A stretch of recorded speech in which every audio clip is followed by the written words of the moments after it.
అందరికీ నమస్తే. గడిచిన 30 గంటలుగా తెలంగాణ రాష్ట్ర వ్యాప్తంగా కురిసినటువంటి భారీ వర్షాలు ఒక ఎత్తు అయితే, మరి ముఖ్యంగా మెదక్ జిల్లా కావచ్చు, కామారెడ్డిలో కురిసినటువంటి వర్షం చరిత్రలో మొట్టమొదటిసారిగా 48 గంటలు గడిచేలోపు ఆ మెదక్ కామారెడ్డి జిల్లాలో దాదాపు 70 సెంటీమీటర్లకు పైగా వర్షపాతం నమోదైనట్లు వాతావరణ శాఖ తెలియజేసింది. మరి 70 సెంటీమీటర్లకు మించిన వర్షపాతం అంటే అది కుంభవృష్టి అని మాత్రం చెప్పొచ్చు. ఈ దెబ్బతో ఏదైతే NH-44 హైదరాబాద్ నుంచి నాగపూర్ ఆ జాతీయ రహదారి కొట్టుకపోయింది. అదేవిధంగా హైదరాబాద్ నుంచి మెదక్ నర్సాపూర్ హైవే అది మొత్తం కొట్టుకపోయింది. రాకపోకలు మొత్తం స్తంభించిపోయినాయి. ముఖ్యంగా మానేరు నదికి పెద్ద ఎత్తున భారీ వర్షాలు కూడా వరద కూడా రావడం జరిగింది.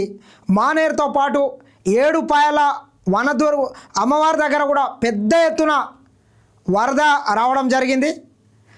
అదేవిధంగా పోచంపాడు రిజర్వాయర్ కూడా ఆ ప్రాంతం మొత్తం కోతకు గురయ్యి ఈ కామారెడ్డి ప్రాంతాన్ని మొత్తం జల దిగ్భ్రాంతం చేసిందని చెప్పొచ్చు.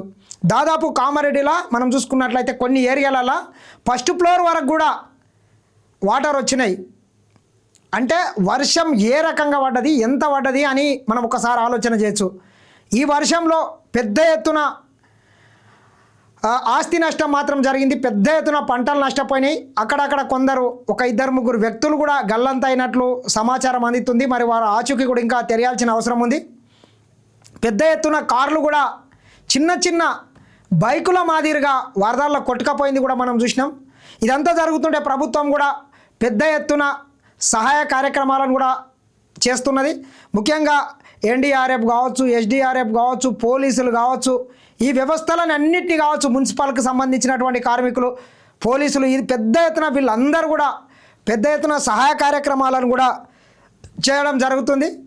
మరి ఎప్పటికప్పుడు రాష్ట్ర ప్రభుత్వం ముఖ్యమంత్రి రేవంత్ రెడ్డి గారు మెదక్ జిల్లా కలెక్టర్ను, అదేవిధంగా కామారెడ్డి జిల్లా కలెక్టర్తో పాటు సిద్దిపేట జిల్లా కావచ్చు, సిరిసిల్ల జిల్లా కావచ్చు, నిర్మల్ కావచ్చు, ఆసిఫాబాద్ కావచ్చు, ఆదిలాబాద్ జిల్లా కలెక్టర్లతోని 24 గంటలు సమీక్ష చేసుకుంటా ప్రజలకు కావాల్సినటువంటి అన్ని ఏర్పాట్లు, వాళ్లకు మంచినీళ్ళు కావచ్చు, తినడానికి తినుబండారాలు కావచ్చు, అదేవిధంగా వాళ్ళకి ఇంకా రెస్క్యూ చేయడానికి హెలికాప్టర్లు కావచ్చు, వీటన్నిటిని కూడా CS తోని ఎప్పటికప్పుడు పర్యవేక్షించుకుంటా సహాయ కార్యక్రమాలను కూడా చేయడం జరిగింది. మరి ముఖ్యంగా ఆ జిల్లాలో ఇప్పుడు ప్రస్తుతం తెలంగాణ రాష్ట్ర ప్రభుత్వానికి సంబంధించినటువంటి మంత్రులు కూడా సీతక్క కావచ్చు, దామోదర రాజనరసింహ కావచ్చు, వివేక్ వెంకటస్వామి కావచ్చు, అక్కడ ఎమ్మెల్యేలు మైనంపల్లి రోహిత్ కావచ్చు, మైలంపల్లి హనుమంతరావు కావచ్చు, అదేవిధంగా ప్రభుత్వ సలహాదారు షబీర్ అలీ కావచ్చు, ఇట్లా అధికారులతో పాటు ఈ ప్రజాప్రతినిధులు కూడా మొత్తం ఈ సహాయ కార్యక్రమాల్లో పాల్గొని ప్రజలకు కావాల్సినటువంటి అన్ని ఏర్పాట్లు చేయడంతో పాటు వాళ్లకు ధైర్యాన్ని కూడా కొంత మనోధైర్యాన్ని కూడా కల్పించడానికి మేము మీకు అండగా ఉంటాం, మీరు కొంత జాగ్రత్తగా ఉండండి, వాతావరణం కూడా సహకరిస్తలేదు, ఖచ్చితంగా హెలికాప్టర్లతోని మాత్రమే మిమ్మల్ని రెస్క్యూ చేస్తామని చెప్పి స్వయంగా మైనంపల్లి హనుమంతరావు గారే చెప్పడం కూడా మనం చూసినాం. మనం ఒకసారి చూసుకున్నట్లయితే కామారెడ్డికి వెళ్ళాలంటే రోడ్డు మార్గం మొత్తం కోతకు గురైంది. రాకపోకలు మొత్తం అన్నీ అటు సిరిసిల్ల నుంచి రావాలన్నా, ఇటు హైదరాబాద్ నుంచి పోవాలన్నా, అటు ఆదిలాబాద్ నుంచి రావాలన్నా, కామారెడ్డికి మొత్తం నలుదిక్కుల ఇటు మెదక్ నుంచి వెళ్ళాలన్నా ఈ రోడ్లన్నీ జల దిగ్భ్రాంతంలో చిక్కుకోవడంతో పాటు కొంత కోతకు కూడా గురై రాకపోకలు మొత్తం స్తంభించినటువంటి పరిస్థితిని మనం చూసినాం. మరి ఈ సందర్భంలో కొంత కేంద్ర ప్రభుత్వం కూడా ఖచ్చితంగా ఈ వరదల్లో నష్టపోయి ఇబ్బందుల్లో ఉన్నటువంటి ప్రజలను కూడా ఆదుకోవాల్సిన అవసరం ఉంది. గతంలో మనం చూసినాం గుజరాత్లో కావచ్చు, ఉత్తరప్రదేశ్లో కావచ్చు, అదేవిధంగా ఉత్తరాఖండ్లో కావచ్చు, జమ్మూ కాశ్మీర్లో కావచ్చు, వివిధ రాష్ట్రాల్లో పెద్ద ఎత్తున వరదలు వచ్చినప్పుడు కూడా కేంద్ర ప్రభుత్వం కొన్ని కోట్ల రూపాయల ప్యాకేజీని ఇచ్చి అక్కడి రాష్ట్ర ప్రభుత్వాలని ప్రజల్ని ఏ రకంగా అయితే కాపాడిందో, ఏ రకంగా అయితే ఆదుకున్నదో, అదేవిధంగా తెలంగాణ రాష్ట్రాన్ని కూడా కేంద్ర ప్రభుత్వం పెద్దన్న పాత్ర పోషించి ఆదుకోవాల్సిన అవసరం అయితే ఖచ్చితంగా ఉన్నది. మరి కేంద్ర మంత్రులు ఇక్కడ నుంచి బండి సంజయ్ గారు కావచ్చు, కిషన్ రెడ్డి గారు కావచ్చు, వీళ్ళు కూడా కేంద్రాన్ని ఒప్పించి తక్షణమే కేంద్ర ప్రభుత్వం నుంచి బలగాలను అదేవిధంగా న్యావిని కూడా రంగంలోకి దింపాల్సిన అవసరం ఉంది. ఖచ్చితంగా భారీ ఎత్తున ఈ వరదల్లో నష్టపోయినటువంటి రైతుల్ని కావచ్చు, సామాన్యమైనటువంటి ప్రజల్ని కావచ్చు ఆదుకోవాల్సిన అవసరం కూడా ఉంది. చాలా ఇండ్లు కూడా ఈ వరదల్లో ధ్వంసమైపోయినాయి కాబట్టి ప్రధానమంత్రి ఆవాస్ యోజన కింద వాళ్లకు ఇండ్లను కూడా మంజూరు చేయాల్సిన అవసరం అయితే ఖచ్చితంగా ఉన్నది. ఇట్లా ఈ రకంగా రాష్ట్ర ప్రభుత్వం పెద్ద ఎత్తున సహాయ కార్యక్రమాలు చేసుకుంటా 24 గంటలు ప్రజలకు కావాల్సినటువంటి మౌలిక వసతులను అన్నిటి కూడా ఏర్పాటు చేసుకుంటా కల్పించుకుంటా ప్రభుత్వం ముందుకెళ్తుంటే మరి ఇప్పటివరకు మంచిగా ఫామ్ హౌస్లో వండుకున్నట్లున్నాడు డ్రామారావు. ఇప్పుడే బయటకు వచ్చి అక్కడేనో సిరిసిల్ల దగ్గర కొంచెం నీళ్ళలో పోయి కొంత డ్రామా చేసి అక్కడనే వాళ్ళ స్నేహితుడు బండి సంజయ్ గారిని కౌగిలించుకొని మీడియాతో మాట్లాడాడు. మరి ప్రభుత్వం ఇంత మంచిగా పనిచేస్తుంటే ఇంకా మళ్ళీ దీని మీద కూడా రాజకీయం, ఇట్లనే వర్షాలు పడితే బాగుండే, ఇట్లనే ప్రజలకు నష్టం జరిగితే బాగుండే అనేటట్లు వాళ్ళ వ్యవహారం ఉంటుంది. ఎందుకంటే మంచి జరిగితే మాకెవడు ఓటేయడు, ఇట్లా ఏదన్నా జరగరాంది జరిగి ప్రజలు తీవ్రంగా ఇబ్బందులలో ఉంటే ఇక మమ్మల్ని కొంత ఆదరిస్తారనేటటువంటి ధోరణితో ఈరోజు కల్వకుంట్ల రామారావు గారు కొంత చిల్లరమల్లర వ్యాఖ్యలు చేయడం జరిగింది. అది కరెక్ట్ కాదు. బండి సంజయ్ ముఖ్యమంత్రి ఏడున్నాడు అంటాడు, లేకపోతే హెలికాప్టర్లు బీహార్ పోయినాయి అంటాడు. నీకు ఏమన్నా అవగాహన ఉన్నది? ఆ కేటీఆర్ 10 ఏళ్ళు మంత్రిగా చేసినావు, మరి మీ అయ్యేడున్నాడు, ఏడవనుకున్నాడు, ఎందుకు వస్తలేడు ప్రతిపక్ష నాయకుడు? చెప్పే దమ్ముందా నీకు? ప్రతి నెల లక్షల రూపాయల ప్రజల యొక్క జీతాలు దొబ్బిపోకుండా మీ అయ్య ఏడవనుకున్నాడు. మీ అయ్య అక్కడ ప్రస్తుతం గజ్వేల్ నుండి అక్కడ ఎమ్మెల్యేగా ఉన్నాడు, ప్రతిపక్ష నాయకుడు. మరి ఎందుకు బయటికి వస్తలేడు? తీసుకురాండి. మీ దగ్గర 1000 కోట్ల ఆస్తులు 10 ఏళ్ళు సంపాదించుకున్నారు, వాటన్నిటిని తీసుకొచ్చి ఈ ప్రజలకు పంచిపెట్టండి. ప్రజలు కష్టాలు ఉన్నారు, వాళ్ళని ఆదుకోండి. ఇటువంటివి చేయకుండా చిల్లరమల్లర వ్యాఖ్యలు చేస్తున్నావంటే ఇక నేనేమనాలి చెప్పు కేటీఆర్? నీకు అవగాహన ఉండి మాట్లాడుతున్నావా, లేకుండా మాట్లాడుతున్నావా? ఏమంటాడు? పోలీసు వాళ్ళు మంచిగా పనిచేస్తున్నారు, అధికారులు మంచిగా పనిచేస్తున్నారు, అందరూ మంచిగా పనిచేస్తున్నారు, ముఖ్యమంత్రి లేడు అంటాడు.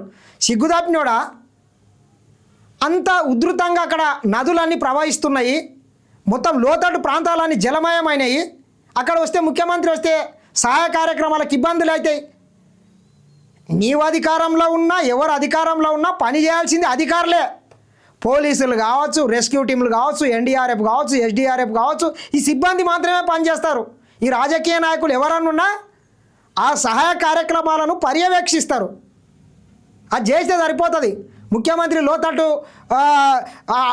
ఇక్కడ మోకాళ్ళ బండి నీళ్ళలో పోయి బాధితుల్ని కాపాడే పరిస్థితులు ఉండవు ముఖ్యమంత్రికి. ఒకసారి అక్కడ ముఖ్యమంత్రి వెళ్ళిండంటే ముఖ్యమంత్రికి భద్రతగా కొన్ని 100 మంది పోలీసులు ఆ సహాయ కార్యక్రమాలు వదిలేసి ముఖ్యమంత్రి భద్రత కోసం పనిచేయాల్సినటువంటి అవసరం ఏర్పడుతుంది. కావున కొంత నీవు అవగాహన రహితంగా మాట్లాడకు, కొంత బాధ్యతాయుతంగా మాట్లాడు. ఒక ప్రతిపక్ష నాయకుని కొడుకుగా, ఒక సిరిసిల్ల ఎమ్మెల్యేగా ఆ రకంగా మాట్లాడితే బాగుంటుంది. కానీ నీవు ప్రతి దాన్ని శవాల మీద ప్యాలాలు ఏరుకునే తత్వాన్ని బంద్ చేస్తే బాగుంటుందని మరొకసారి రామారావుని హెచ్చరిస్తున్నా. ఏది ఏమైనా రానున్న 24 గంటల్లో కూడా ఇంకా భారీ ఎత్తున వర్షాలు పడే అవకాశాలు కూడా ఉన్నాయని చెప్పి వాతావరణ శాఖ కూడా చెప్తున్నది. మరి ముఖ్యంగా ఈ మానేరు నది కావచ్చు, పెద్దవాగు కావచ్చు, ఇటు సైడ్ చూసుకున్నట్లయితే మంజీర కావచ్చు, సింగూరు కావచ్చు, ఈ ప్రాజెక్టులు అన్నీ కూడా నిండినాయి కాబట్టి పెద్ద ఎత్తున ఇంకా వర్షాలు వచ్చే అవకాశాలు కూడా ఉన్నాయి. కాబట్టి కొంత లోతట్టు ప్రాంతాల్లో ఉండేటటువంటి జనాభా కూడా కొంత అప్రమత్తంగా ఉండాల్సిన అవసరం అయితే ఖచ్చితంగా ఉన్నది. మరి ముఖ్యంగా చూసుకున్నట్లయితే నిర్మల్ కావచ్చు, నేను ఇందాక చెప్పినట్లు ఆ జిల్లాలన్నిటికీ కూడా అధికారులు కూడా కొంత రెడ్ అలర్ట్ ప్రకటించారు. కొంత ఎప్పటికప్పుడు అప్రమత్తంగా ఉండాల్సిన అవసరం అయితే ఖచ్చితంగా ఉన్నది. ఎందుకంటే అక్కడ విద్యుత్ సౌకర్యాలు కూడా లేవు. ఏది ఏమున్నా కొంత జాగ్రత్తగా ఉండాల్సిన అవసరం అయితే ఖచ్చితంగా ఉన్నది. ప్రజలకు కూడా మనవంతు సాయం కూడా మనం ఈ వరదల్లో ఉండి ఇబ్బందులు పడుతున్నటువంటి ప్రజల్ని మనం కూడా ఆదుకోవాల్సిన అవసరం అయితే ఖచ్చితంగా ఉన్నది. గతంలో మనం కూడా మన ఛానల్ తరపున మన ములుగు జిల్లా కావచ్చు, అప్పుడు అక్కడ వరదలు వచ్చినప్పుడు కొంతమంది దాతలు కూడా సహాయం చేసిండ్రు. పెద్ద ఎత్తున దాదాపు 1,10,000 రూపాయల వరకు మనం అప్పుడు జమ చేసి కూడా ఆనాడు ఎమ్మెల్యేగా ఉన్నటువంటి ములుగు ఎమ్మెల్యే సీతక్క గారికి కూడా అందించడం జరిగింది. కావున మనం కూడా మన ఛానల్ తరపున కూడా ఆదుకునే ప్రయత్నం ఖచ్చితంగా చేద్దాం. బాధితులు ఎవరున్నా కొంత అధైర్యపడకుండా ఉండండి. ప్రభుత్వం కూడా ఎల్లవేళలా మీకు అందుబాటులో ఉంటుంది. మీరు ఎటువంటి నష్టమైనా ఆ నష్టాన్ని కూడా అంతా ప్రభుత్వం భరించాల్సిన అవసరం అయితే ఖచ్చితంగా ఉన్నది. చాలా పెద్ద ఎత్తున పంటలు నష్టపోయినాయి, పశువులు కొట్టుకపోయినాయి, మేకలు కావచ్చు, గొర్రెలు కావచ్చు, ఇట్లా పశు సంపద కూడా మొత్తం ఈ వాగులాల కొట్టుకపోయినట్లు తెలుస్తున్నది. వీటన్నిటిని కూడా ప్రభుత్వం కొంత ఈ వరదలు తగ్గుముఖం పట్టిన తర్వాత అధికారులంతా కూడా ఒక వరద ఈ అంచనాలు వేసి ఏ మేర ఆస్తి నష్టం జరిగింది, ఏ మేర ప్రాణ నష్టం జరిగింది, ఏ రకంగా పంటలు నష్టపోయినాయి, ఏ రకంగా ప్రజల్ని ప్రభుత్వం ఆదుకోవాలనేటటువంటిది కూడా అధికారులు ఒక నివేదిక కూడా సిద్ధం చేసే అవకాశం ఉంటుంది. కాబట్టి ఖచ్చితంగా ఆ రకంగా ముందుకెళ్లాల్సిన అవసరం అయితే ఖచ్చితంగా ఉంది. మరొకసారి నేను కేంద్ర ప్రభుత్వాన్ని కూడా విన్నవిస్తున్నాం. ఏ రకంగా అయితే గుజరాత్కు వివిధ రాష్ట్రాలకు ప్యాకేజీలు ఇస్తారో తెలంగాణ రాష్ట్రానికి కూడా ఆ రకంగానే పెద్ద ఎత్తున ప్యాకేజ్ ఇచ్చి ఆదుకోవాల్సిన అవసరం అయితే ఖచ్చితంగా ఉందని మరొక్కసారి కేంద్ర ప్రభుత్వాన్ని కూడా నేను వేడుకుంటున్నా. చూస్తూనే ఉండండి SN TV.